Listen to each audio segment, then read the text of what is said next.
Good evening, investors and traders. This is Bulldozer Investing. Today is December 14th, 2020. Before we begin the stock market and stocks analysis, I'd like to conclude that this is only for educational purposes and it is not a financial advising channel. So let's begin. I am projecting here the NASDAQ QQQ. Here on QQQ, I like the cup and handle on the hourly chart. Although we did see some sell volumes on the hourly, MACD is building up, and I am seeing a double bottom with a higher low. We're waiting for the stimulus news. The 15th and the 16th, we have the Fed meetings going on. The market wants to hear the QE and the rate confirmation, and then eventually by the end of the week, the 18th, we might see a package deal done. So this week, I'm not really expecting too much other than consolidating and maybe position building by the firms, the big firms, not your, regular investors here and there, because the volume, they don't really build up that much. We want to see the big companies buying and selling. The MACD looks good on the hourly. We have a support at the 50 fib and the top cloud on 303. We'll probably have a resistance at 306. I believe that we will, if we close a day or two higher above 306, we will be super bullish. I don't know how the futures will react, but however, on our last video, I was spot on with SPY. Okay, so a lot of people started buying puts on this trend, but they haven't realized that it was a falling wedge. And I did mention Friday's close that I will not be surprised if they pump SPY futures Sunday night and it would open above 368. However, I also did conclude that I don't know what will happen after that. Okay, but what happened after that was a sell-off. I thought we were closing the gap and maybe just bounce off of this fib level, but we closed under the cloud. It doesn't look bullish to me yet, and if we do get a support, which is a good support at 364.30s, that's a good level for support. Let's see how the futures and the market open does tomorrow. However, I'm not as bullish on SPY than QQQ. The NASDAQs, your Apples, your Facebooks, Amazons has been consolidating for months, waiting for a breakout. I don't know if they're waiting for the Santa rally, but let's all go ahead and touch those stocks one by one and see what's going on. Before I begin them though, I'd like to go ahead and do Palantir, which is one of my bigger holdings on my portfolio, much bigger than what I intended to invest, because as I investigated the company and researched, I've started liking it more and more, and I built my position. I sold the Apples and the Facebooks and started buying more of Palantir. PLTR. I was spot on with my Friday closing analysis. I told everybody on that last video, we will get a spike to test the Friday highs, and we will get a support at 2690s, which we did. I'm not talking about low of the day, but generally during the day, as you see here, this is the area of the 2690 area. We did see the low of 2660s. I don't know when it was, but that doesn't matter. Now, the bad news is that we're under the wedge. Don't worry about it. It's still it seems like every week we're building higher lows. Tomorrow's action is very important to me. I want to see if we retest that 2821 again. I believe that we will open above 2770 tomorrow. We'll get in this triangle. We'll get in this pennant. The breakout is going to be huge. It's going to be like some type of Tesla breakout. I am bullish, and I am predicting 42, 43 bucks for this stock. My short term, by this or next week, if we can test the all-time highs of 33, that will be great. MACD is building up. We're building up. We have even on the MACD here, okay, also on the volume, okay. We are definitely on, and if you see this pink line, we're on consolidation. Okay, so don't worry, guys. If you are invested in Palantir, you should not be worrying about the next 2 weeks, next 2 months, next 6 months. You're in for a long haul. Okay, I believe the stock is a $42 stock in 1 month or two. And we'll see what happens after that. Okay. Next stock, let me go over some of the stocks I mentioned last Friday. I was spot on with this one. It had 7% nearly today. I said we're on the merge of a breakout. MACD looks good on the hourly. The cloud tested and got rejected. However, the support is 46.50s. Now, I am a day trader on this name. I will not touch any Chinese names right now. Doesn't matter if they're EV, doesn't matter if it's Alibaba, doesn't matter if it's Baidu. I know Baidu had a breakout, but I'm not touching them. Okay. If you do play this on the daily, the next resistance is 50.15, and then we have the 53 range. The support here is clearly 43.90s, and then the next level is 39.84. So be careful if you are trading these names. It could go bounce up and down, but I knew that technically this was going to break out today. Okay. Now I day traded it. I'm not holding it overnight. Next stock, Amazon. Surprisingly performed better than the other big names out there. Had a sell-off at the end of the day, but it did have a support at the cloud. So resistance and support at the cloud, Ichimoku cloud. I think the cloud is turning. It's going to be green soon.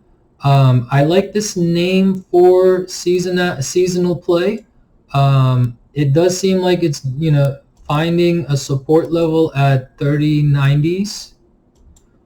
This stock will definitely get to buy, I would say, on earnings above 3,500.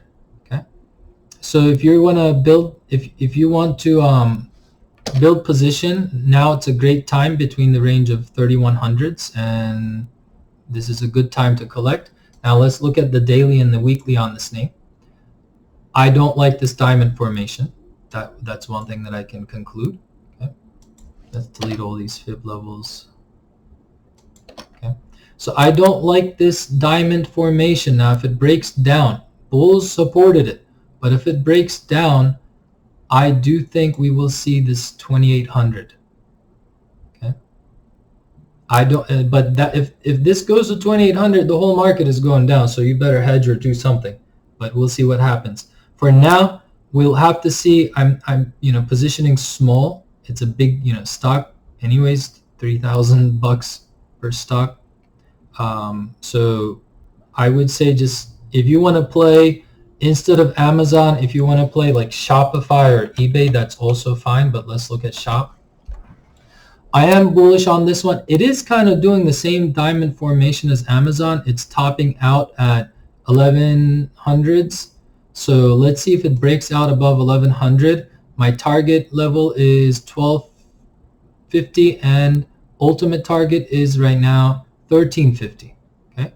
Now earnings by next February, May, I am super bullish on the stock, and eventually where we'll get to is, I believe 1700. That's what I had. Yeah, 1750 by maybe next summer if we get the stimulus and everything goes right.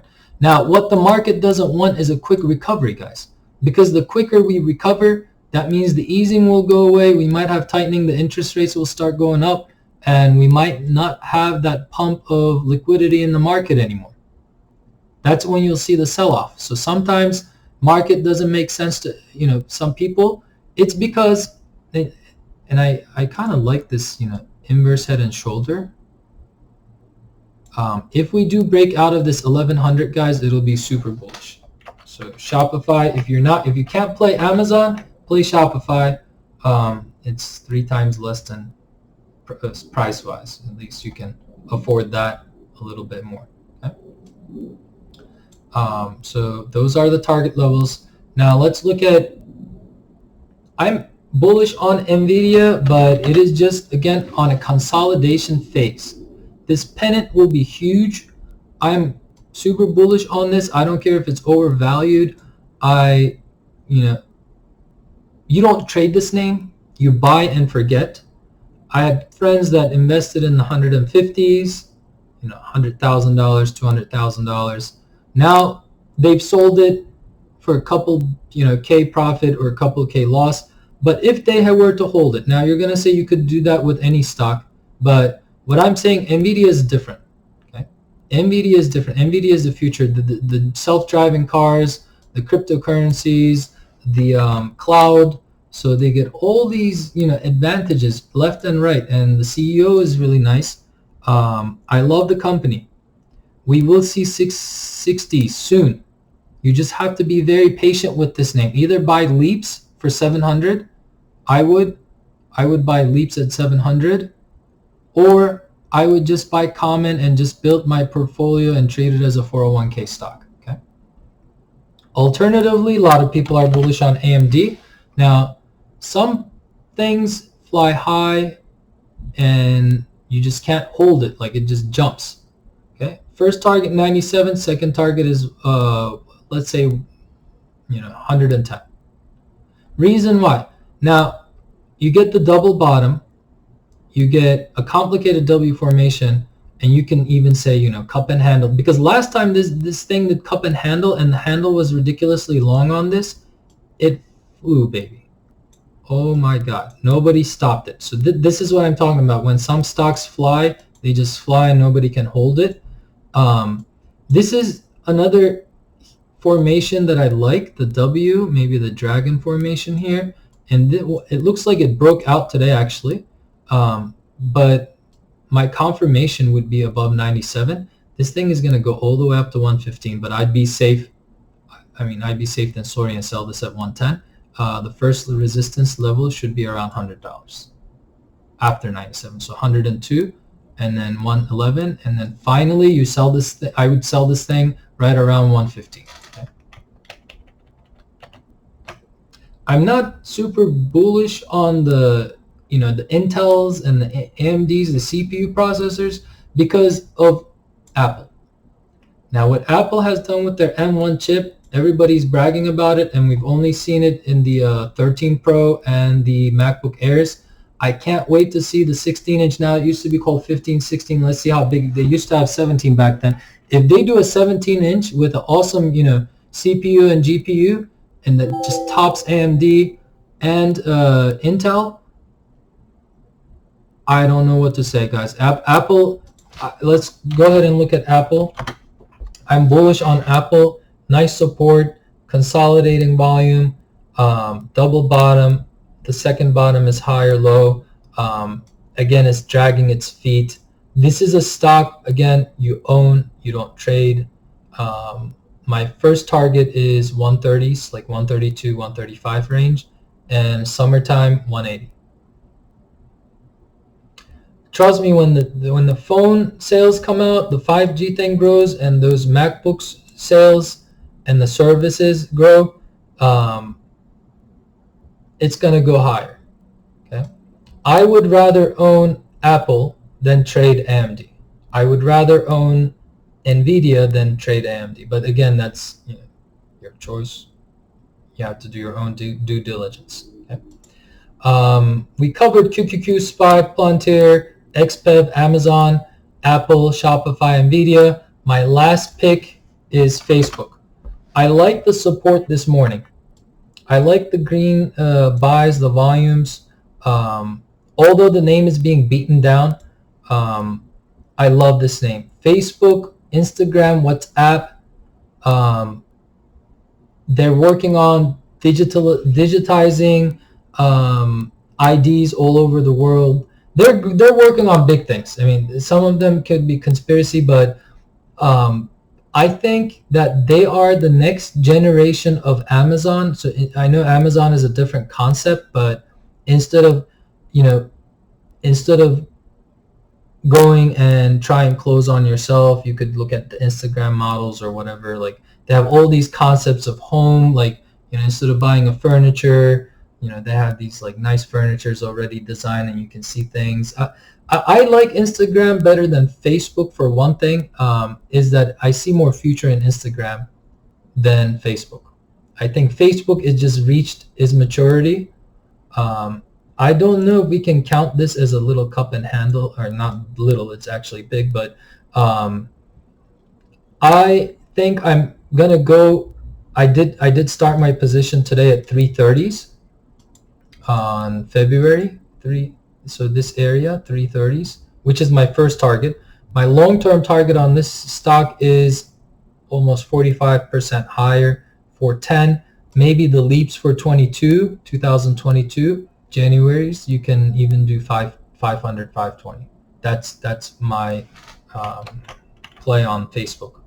Reason why I'm doing options on Facebook is because I'm invested in Apple and Palantir a little more, and I'd rather risk with options like leaps than put a lot of money for a stock right now currently for Facebook.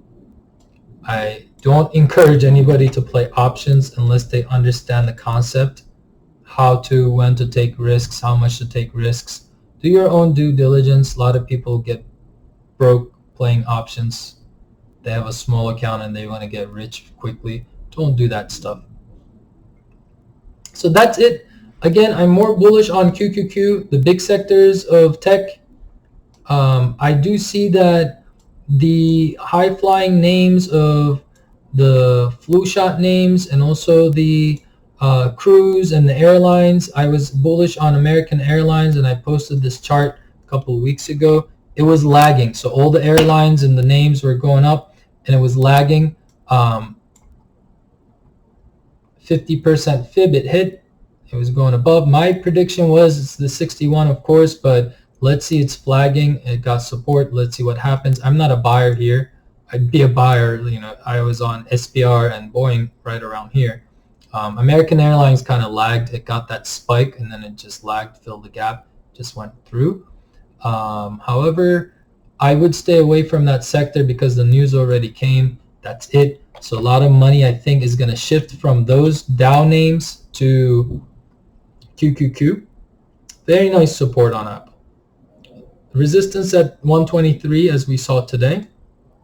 And if we break above on good news, and maybe Wednesday, I'm guessing by Friday we're going to test. It's a big thing, like 6%. You're going to say you're crazy. But this has been consolidating forever. And when people are impatient, they start leaving. And that's when they start picking the stock. So you have to be patient and own the name. Okay. So that's it. Oh, one more thing.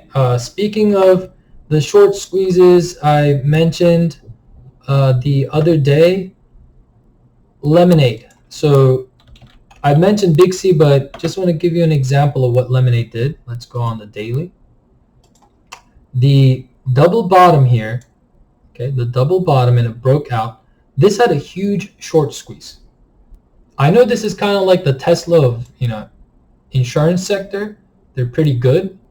But if we look at Lemonade, so first of all, when you want to chase for a short squeeze, you want to do low float. 37 million shares. The short float this was like around like 30%. And as it went up, I think this was a huge short cover. Okay, double bottom. Okay, so what I'm saying is that Big C, I'm starting little, very little, nibbling here and there. I'm not like putting down too much money, but I'm guessing we will see a huge double bottom, low float name, high short float on here. If this gets squeezed, nobody will stop this. I know some people that invest a lot of money in here, and then like when it gets down 1, 2, 3, 4 days in a row, 5 days in a row, they're depressed, this whole thing. Never get into these names with, big chunk of your portfolio, only small. And if it goes high, that's fine. You sell, you have to know when to sell the previous tops and so forth. So if you buy this, I would say just buy very tiny amount and just forget it, because if it does get squeezed out, we'll see all-time highs. Good name, Junior Shopify, American owned, American name. As you can see, United States, Texas based, working with Facebook and Instagram. I believe in this name. Now they might not get as big, maybe not as lucky as Shopify, but the technical terms behind the scenes was short float of shares, and the high percentage of short float on those shares will cause a big squeeze. Okay, that's what I'm looking for. And also, I mean, I really don't care what these analysts say because they're, you know, wrong more than half the time anyways. But you can see 80, 95, 83. So we're about 15-20% lower than these estimates. So why not? Huge resistance at 50 is this 200? Yeah, 200 MA. But we'll see what happens. Actually, that's 50 MA. Yeah. All right, guys, safe trading. Hope this was informative. Don't forget to subscribe and give the thumbs up, the like button. See you all tomorrow.